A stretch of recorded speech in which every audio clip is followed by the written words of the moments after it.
Guimara brigade commander brigadier general Abul Kalam Mohammad Shamsuddin রানার নির্দেশে ও তার নেতৃত্বে গুইমারা রামসুবাজারে হামলা হত্যাকাণ্ড ও অগ্নিসংযোগের ঘটনাটি সংঘটিত হয়েছে বলে অভিযোগ উঠেছে।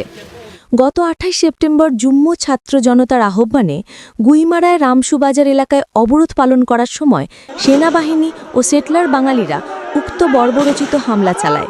এ হামলায় সেনাবাহিনীর গুলিতে ৩ মারমা যুবক নিহত হন এবং গুরুতর জখমসহ অর্ধশত নারী পুরুষ আহত হন।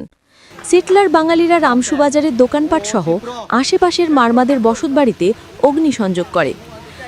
খাগড়াছড়িতে মারমা কিশোরীকে ধর্ষণের ঘটনায় জড়িত সকল ধর্ষককে গ্রেফতার ও বিচার দাবিতে এবং সেনাবাহিনী কর্তৃক ছাত্রনেতা উক্ষিনু মারমাকে তুলে নিয়ে হেনস্থার প্রতিবাদে জুম্ম ছাত্র জনতার ব্যানারে উক্ত অবরোধের ডাক দেয়া হয়েছিল। ঘটনার প্রত্যক্ষদর্শী এক নারী অভিযোগ করেছেন, সেনাবাহিনী অবরোধকারীদের ছত্রভঙ্গ করতে বিকল্প পন্থা গ্রহণ না করে সরাসরি গুলি চালিয়েছে।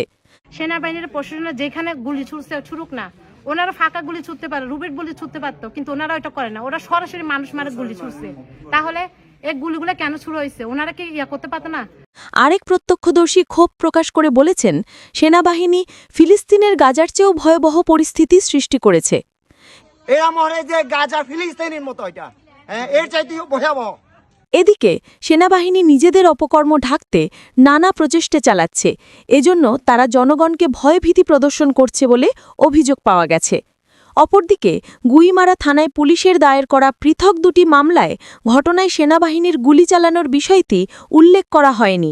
ফলে হামলা, হত্যাকাণ্ড ও অগ্নিসংযোগের ঘটনাটি সুষ্ঠু তদন্ত নিয়ে জনমনে সন্দেহ দেখা দিয়েছে।